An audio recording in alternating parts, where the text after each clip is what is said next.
Hello, everyone. Classic. This is my second time trying this live with Dr. Rachel Allyn, all about body fullness, tapping into the connection with your body and your worthiness and your power and how it's tied to prosperity. So we were on prior but had some glitches, and so happy to hop back on and bring Dr. Rachel Allyn back on. Okay, well, hello again. Hello. Yeah. Hello. So happy you guys are here. If you guys want to type in the comments and just how you're feeling, what you're tuning into, it's such crazy energy. Would love to hear what you think about just all the cosmic energy going on with the retrograde and the eclipse coming up. But more importantly, I'm just excited to find you and your work and your book that came out, and just want to hear more about how you decided to write this book on this topic. Yes. Yes. And congratulations. You know, there's so much information out there. There's a lot of books. There's a lot of like really wise healers out there. And so for me, I'm just so happy when my book can land in the right hands or the right hearts of the people who could benefit. But yeah, I wrote The Pleasure Is All Yours because I really wanted there to be a book that was for the average person who wanted to really have tools to connect with their body and learn about somatic and body mind medicine, but also have tools to really reclaim the pleasures that they deserve within American culture that has really had a dysfunctional relationship with pleasure, either on the one end, having it be completely relegated only to sex, and erotic pleasure is wonderful, but it's about a lot more. Or also on the other end, you know, really having it be all about that it's lavish and it's excessive, or you know, somebody is a slut if they really want to indulge their pleasures. So it hasn't been this middle ground of looking at pleasures of all kinds, and how our body is an amazing pathway to have these different pleasures that can ultimately also help us to have more satisfying, pleasurable, erotic pleasures. Yes. Yeah. All of it. That's so beautiful and amazing. And I do think it's such a key to happiness in general, and just being able to truly feel joy and be prosperous and have purpose, especially with just everything going on in the world. It's just so important. So I love this topic, and I'm excited for you to do the workshop that you're doing on Intune. And so I love the description that you had, and I just wanted to read one part of it and have you touch on this. So she's going to be doing a workshop coming up in Intune, and she's going to be teaching and sharing with you guys how you can learn how to release centuries of toxic conditioning, telling you that your body is too large, too small, too curvy, too flat, too white, too black, too young, too old, and reclaim the magic and beauty of your body with the philosophy and practice of body fullness. So I feel like that's so true. Like, everybody has something that they were told too much of or too not enough of. And so you've been able to create this practice to help people release that. Right. And you know, what I like to say is that everybody that I know has a body, and everybody I know came from a sexual being, and yet everybody has a story of shame or guilt or confusion about their body, and especially their erotic or sexual body. And so bodyfulness is really a way to incorporate the fact that we now know that trauma and stress, intergenerational traumas and cultural traumas and family traumas can live in our bodies. So we need to do more than talk or be in the intellect around healing with these topics. But it's true, so few people kind of get out unscathed, especially women, can really grow up in this world without there being some different attacks on the performative value of their body, the ableism of their body, or even the choices of how they want to express or dress their body. And the term has been called body terrorism, which is pretty kind of harsh, quite a profound way to think of it. And so bodyfulness is a way to really reclaim the beauty of our body, respect the wisdom of our body, and also allow ourselves to feel good in our body, not feel like these desires that we have that are very human, to not see those as taboo or naughty or bad or wrong. Because women in particular tend to feel a lot of guilt when they want to really, you know, manifest their desires or experience, you know, more earthly, sensual, bodily desires. But yet it's a really healing, reparative aspect of being human, is to let ourselves receive pleasure. Absolutely. Mm. Yeah. Oh my gosh. I just love you so much and everything you're talking about. Because just as a woman, but also as a mother, I'm just starting to, just on my path, just this is coming up a lot for me right now. And then as I'm raising two young girls, I'm seeing it, what you're talking about. It's like they're already just like, you know, thinking about their hair and thinking about like, oh, what kind of hair does this person have? Or just silly little things. And you just think about like, how can I guide them in the best way to fully love themselves and Mm-hmm. and just get past this idea. And that term is, what was the term again? Oh, with body terrorism. Yeah, body terrorism. Like it's very real and very Mm-hmm. active in the Yeah. energy. Yeah. And then when you think about the messages that your daughters, are all of our collective daughters, you know, are getting Yeah. about their body and desires and pleasure, it's probably really fear-based. And Yeah. there's probably a lot of messages that, you know, look sexy, oh, but don't have sex. You know, how confusing, right? And Yeah.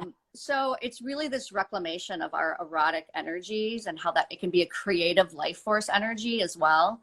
And then the other thing too is that bodyfulness is really helping us to have different tools with movement and breath and auditory release to manage the pain. Because what we know is that the more that we're able to manage our discomfort and have tools within, then we seek our pleasures not out of numbing or to anesthetize, you know, to dissociate, but it's as a way to enhance our life, to enhance, you know, our relationships rather than escaping. So that's part of bodyfulness, is really how we can get through some of the pain in order to really live into the pleasures as well and have a more enhanced life with pleasure. I love that. Yeah, because it is so much of the time something that's just talked about, whether you have a trauma around sex or something with your body, and it does get lodged in the body. And Mm-hmm. I've, you know, my mother got cancer, and I've just received so many messages about disease, and just through my training and experience with yoga and mindfulness and all of it, you just know how deeply connected the body and the mind are, and how emotions and energy get stored in the body and can Mm-hmm. cause imbalances. And so for you, you're trained as a psychologist first, did you, before you got into this work? Is that right? Yeah, I Yeah. got my PhD in clinical psychology, and then as soon Okay. as I got my doctorate, I basically went and got my yoga teaching certificate. But Wow. I think having been an athlete throughout my life, I already knew. And kids are so wise and intuitive. They get Yeah. mind body connection better than adults. So I think as an athlete growing up, I always say that my dad really encouraged the athlete in me, and my mom really encouraged a really sex positive household. And so I think that's why I really bring together mind body medicine with relationship and intimacy therapy, and they're two things that people can really have dysfunction around, despite Yeah. them being really amazing regenerative parts of being human. Absolutely. That's so cool that you had both sides and that your mom was sex positive, because I feel like even I remember growing up and I had one friend whose mom was, but for the most part, like that was more like 80s, 90s. People were just very like hush hush, especially my mom, like, we don't talk about that. That's not okay. Like, absolutely cannot engage with anything like that. And so Right. it's Right. And just, then a lot of women don't know their body. They don't know the names or the parts of their body. There was this research study that talked with women, and one woman thought that the word clitoris was the name of a planet, like a celestial planet. She didn't know that a clitoris was something that she had. It was part of her body. And so I do think, you know, all this silence around the women's reproductive bodies, you know, and we look at how there's silence around menstruation, there's silence around menopause, and then kind of everything in between is supposed to like look and act a certain way. And even that is really prescribed with, don't talk about this, it's okay to talk about that. So I think part of bodyfulness is also really reclaiming that, you know, women, we are creators, we are bearers of life. And so menstruation and menopause and everything in between is really a powerful, you know, creative life force energy. And so if anything, we should be celebrating it versus hiding it. Yeah, I love that.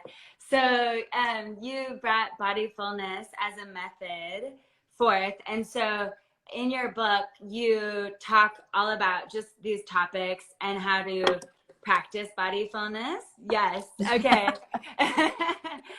So this book, we're reading this book in Intune for the book of the month, which is because the astrology really supports right now. Yes, reclaiming your pleasure and power. And so we're really diving into this, and we're reading your book, and we love it. And we're just so happy to have you come in and do a workshop. So what can people expect when they come to your workshop, and just with reading your book? Anything else they should know? Well, I'll explain what bodyfulness is, and I break it down into the 3 Ds of bodyfulness. So there's diving into our body, like actually really paying attention, because a lot of us live in our heads. And then the second D is to discharge, and it's also about containment as well as discharging and releasing. So I believe strongly in expression instead of repression. And then the third D is delight, and that's about really inviting in pleasures of different kinds: sensual, playful, flow states, erotic, and reclaiming that given our kind of troubled history. But I'll definitely would love to do a little bit of experiential stuff with folks, you know, just to let them land in their bodies rather than just talking about it. And that's why I love doing a lot of workshops and retreats, so people can really embody bodyfulness. Yes, so important. Yeah, I really feel like this kind of next wave of energy coming in, and just this next chapter, if you will, over the next few years, I just really see this amplifying society and being such a solution for where we're going, because just being fully expressed and fully authentic and connected to your pleasure is such a different experience. Yeah. Right? I think it's part of this wave of feminine energy that is really is brewing and kind of making this comeback, I guess. It's not that it ever really went away, but it's just been so buried under, you know, all of the divisiveness and the competition. And so I think that there's a lot of different ways. And astrology, I mean, I think that I hear more about that. There's so many ways in which we are coming into like feminine energy, which obviously isn't just about women and girls. It's about human beings and even just the energy of the planet, and how we need to really respect Mother Earth and, you know, that feminine energy as well, given what we're doing to our planet. So I think that there's, with everything going on and all the uncertainty, people are really looking for these, you know, going beyond some of like pharmaceuticals and some Western medicine to like really look to these ancient wisdom traditions. And a lot of bodyfulness really channels Tantra, which is a very confusing, most people have a lot of confusing ideas about what that is, but it is a really ancient wisdom tradition that does talk about pleasure for the sake of itself, of the healing, of connection, of bonding, how pleasure is also really helps us connect with friends, with our community, with our lovers. So it's kind of the opposite of the views of pleasure that our more puritanical, you know, religious ancestors brought. So I do think that that's the wave that we're in, and the work that you do with yoga and meditation, it's all part of this really this collective healing. Absolutely. Yeah, no, it feels so exciting when you talk about it like that, you know? And it is really important for all of us, like you're saying, like whatever you identify with as gender, it's really just that feminine energy inside of us that we're all able to access and connect to in deeper and deeper ways. And I would love to hear, just because you have the psychology background, as far as like, you know, sometimes people feel like they have to do talk therapy first, maybe, or it helps people, you know, complement energy work that they're doing or things that they're doing in their bodies. Do you have thoughts on that for this topic specifically, with like the really connecting deeper to your body? I do. You know, I think that talk therapy, when it's integrated with other things, can be really wonderful. I think a lot of things in isolation can maybe only take us so far. So I do think, you know, in a perfect world, if there's, you do have somebody, a talk therapist that you trust, and maybe somebody who is also somatically trained, so they can also really recognize how you're storing past trauma, you know, in your tissues, that whole idea of our issues being in our tissues.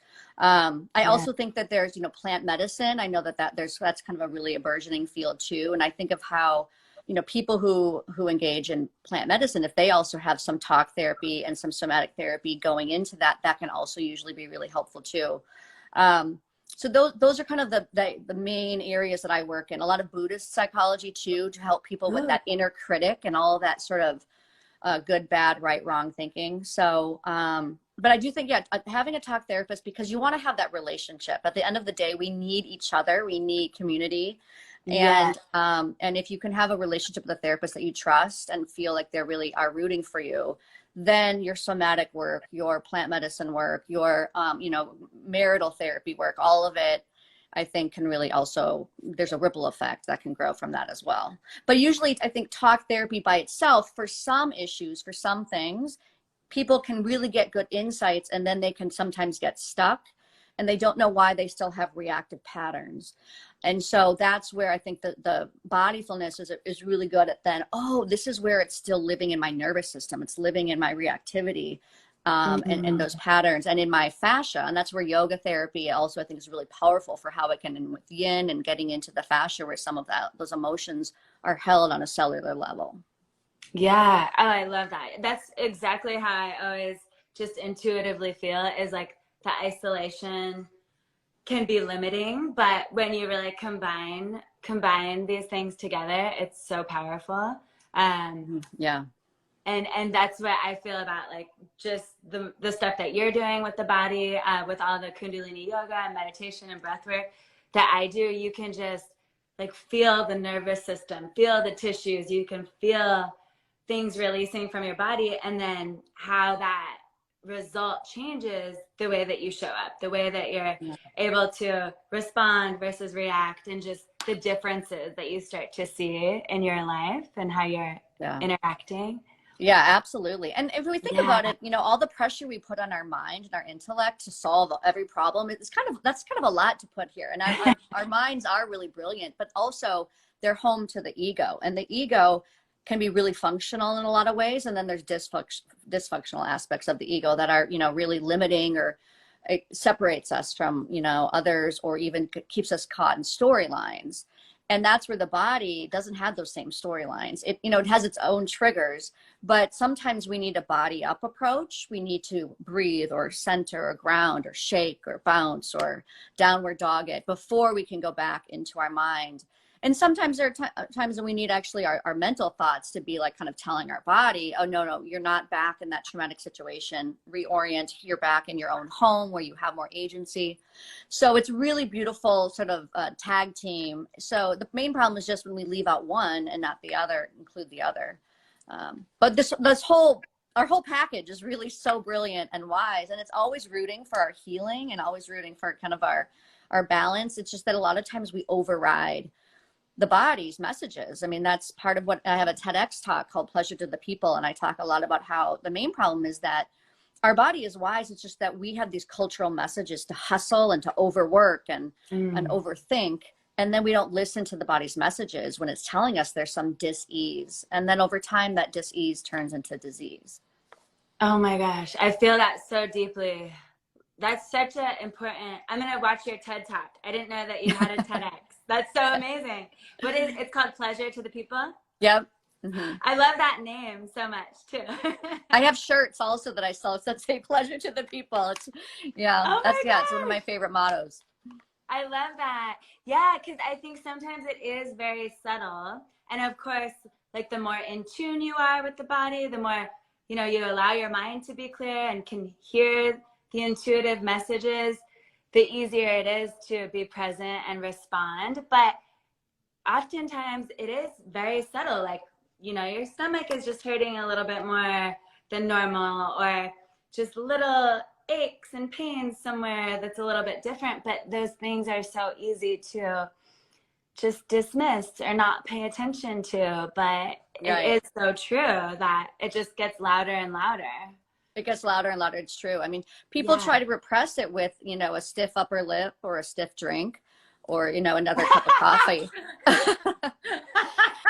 And as a pleasure expert, I'm not here to say don't have yet stiff drink. Everything in moderation, everything intentional. But yeah, I think that sort of the stiff upper lip, the stiff drink, the ways that we sort of repress, it does not go away. It ends up being kind of building and building, and then it bursts out in these other ways later, and it can harm our relationships. It can harm just our own health. Yeah. This is such incredible work. Well, I'm so excited to finish your book.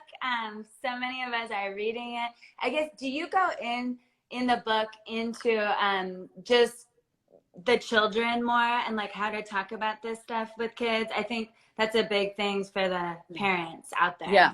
Yeah. The book is divided into 3 sections. And the first section really looks at how did we get here? How did we get to the place that the United States is one of the most repressed places in the world, actually. And I do have a chapter specifically on sort of how a lot of us, were raised and how we can really change the narrative. And what we found is that a lot of males are raised to be disconnected from their emotions. A lot of females are raised to be disconnected from their bodies. And then in a heterosexual relationship, I mean, you can understand how there's so much confusion. And it just looks at how also sexual education and education around the body has really been so limited, not existing at all, or not factual, or only fear-based, and not even looking at pleasure, even though pleasure is the #1 reason why people engage in sex. But yeah, I think that first section really looks at sort of how did we get here in our modern era? How can we just in our own household, in our own body, start to make some bodyful changes? So important. Okay. And then during the workshop that you're doing in Intune coming up, you're going to just really go into like tools to release trauma and share embodied ways to self-regulate. And you talk about here in our description, like ultimately owning all of life's pleasures. And so really like working with people to understand how to experience that for themselves. Yes. How to receive sensual, playful, creative flow state, erotic pleasures. And what we found, and research shows that also when we share in our pleasure and embodiment and pleasure with others, so say like a group yoga class or a music concert, and collective pleasure experience like that leads people to actually have a lot more compassion for others, more altruism for other people. So it really starts within, and then it's this real collective healing agent as well. It's so incredible that there's like studies to prove all of this now, and that you've been able to really like bring this forth in a way to share this, because I think just without having a lot of that for so long over the past couple of years, I appreciate it just so much more. And it's so hard to describe in words what that feeling is when you're together in a room with people, especially people who are, just aligned for healing. And it really is powerful. Yeah, it's a powerful energetic charge, but it is kind of, they say ineffable. Those things that are hard to describe are ineffable. And that's some of what, the bodyful healing is. It's like we know it when we feel it, although it might be hard to talk about it. So that's why I love just having people step on the mat, get onto the trails, go to the retreat, get in their bodies. And then that's when they really feel it. Yes. I love this. Okay. Well, I guess for people watching here and just on the replay, I guess if there is one thing that you could give, like a little tool that somebody could practice just even over the weekend with all this cosmic energy, or before the workshop, or whatever, what would you say is one thing that somebody could start to use and practice? I would say the most simple, basic thing is the phrase movement is medicine, because it's the single most quickest thing that we can do to also turn our mental health around. In even just a few minutes, 10 breaths, 20 breaths, I think as little as like 20 seconds and it doesn't have to be fancy. It can be movement in the form of shaking, sighing, bouncing, twisting, a brisk walk up a hill, just bending forward. So it doesn't have to be a whole hour workout, but movement is medicine to discharge out some of that stress that we accumulate. So little bit here and there, sprinkle it throughout the day, and then it becomes a practice.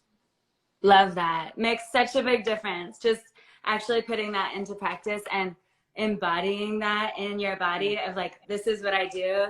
I always move, and I have points throughout my day where I allow myself to do that. And this is how I live.